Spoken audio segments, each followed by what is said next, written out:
Hello and welcome back. I am Sarah Mackenzie. I read as Sora for Sora Sky Messages. And last week, for our tarot deck review, we looked at the Everyday Tarot by Biddy Tarot. So this week we are using it to do our pick-a-piles. For those of you who are new with these, I will put 3 piles of 3. You decide which one you are drawn to, and then you can look at the description and go ahead to your reading. While I am shuffling for this, I would really like to thank everybody for liking, subscribing, and sharing.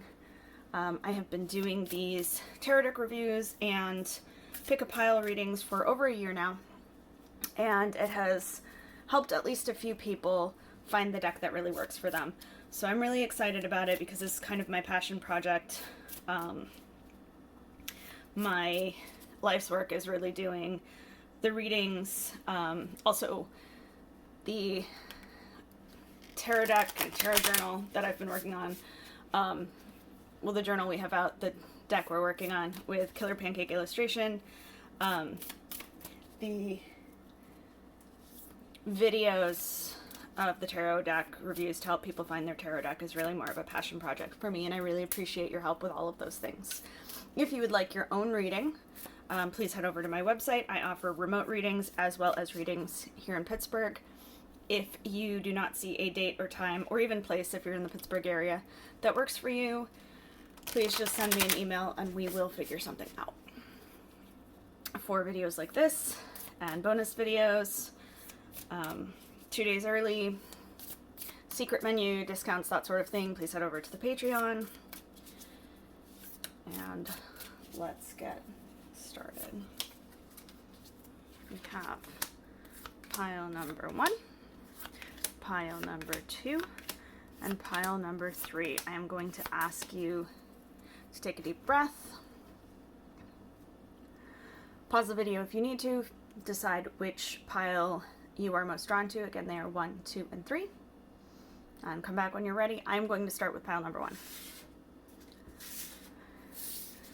For pile number 1, we have the 3 of Swords, the 7 of Pentacles, and the Fool. A lot of big occurrences here.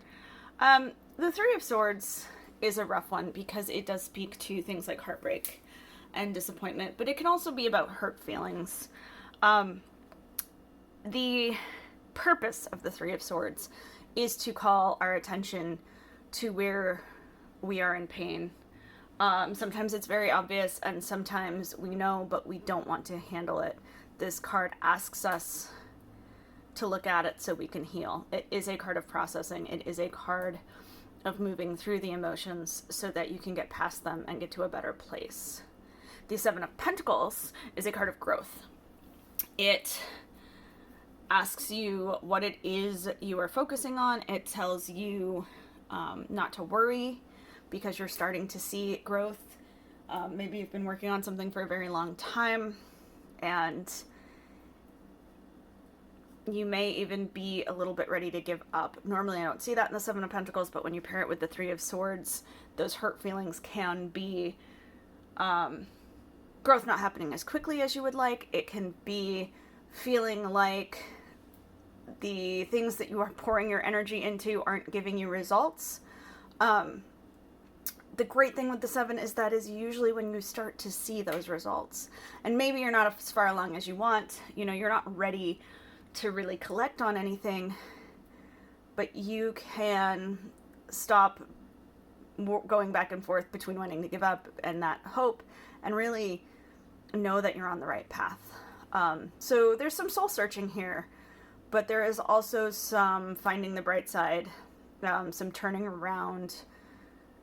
I don't want to say your luck, but your emotional status and well-being this week. So it may start out a little rough, but ultimately I think it's where you will get your inspiration.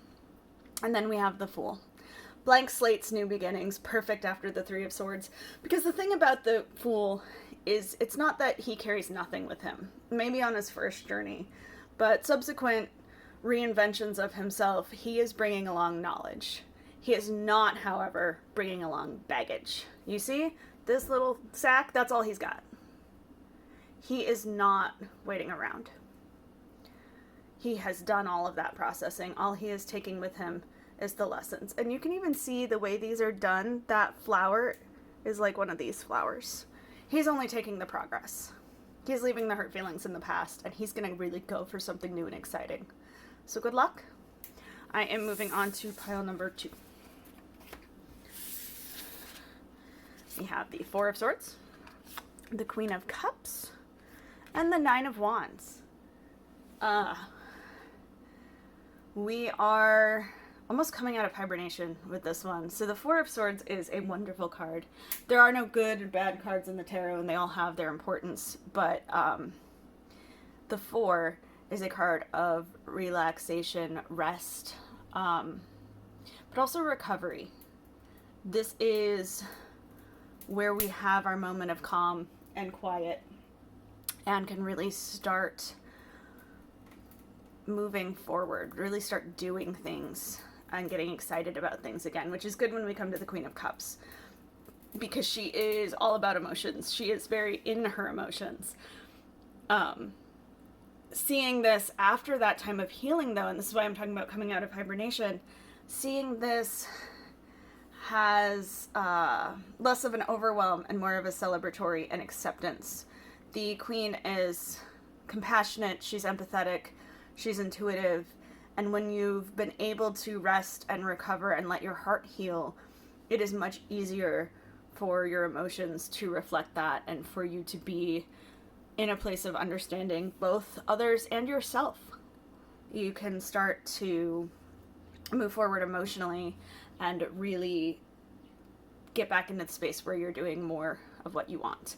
Now, the Nine of Wands, being a card of grit and resilience, would suggest that your healing journey or your situation that you had to heal from is really over. You may find that there are things that bring it up a lot.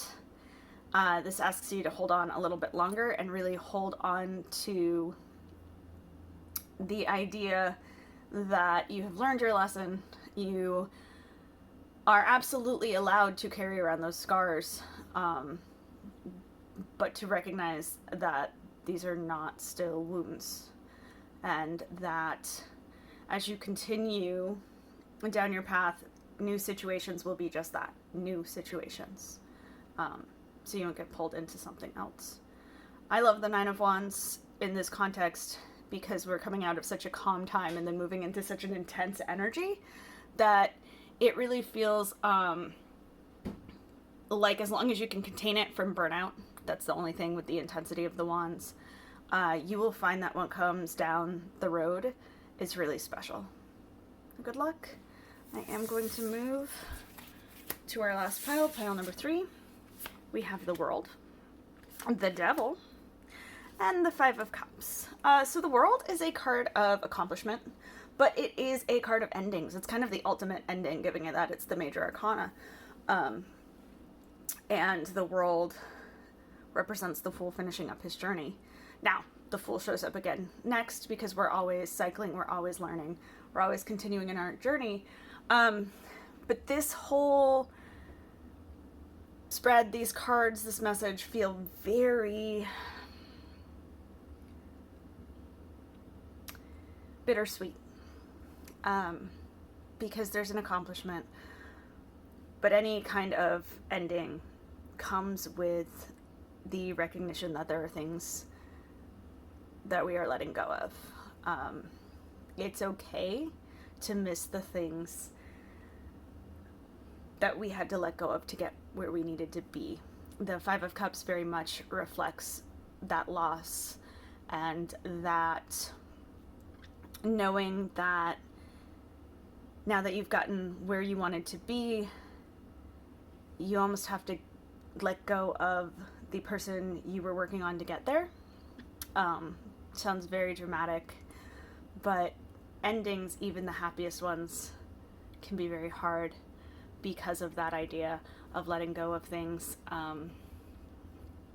and whatever you are losing to have gotten to that ending, even if it is an accomplished ending. Especially right in the middle there, we've got the Devil, which is a card of obsessing or avoiding, and essentially not looking right in the face the things that scare you.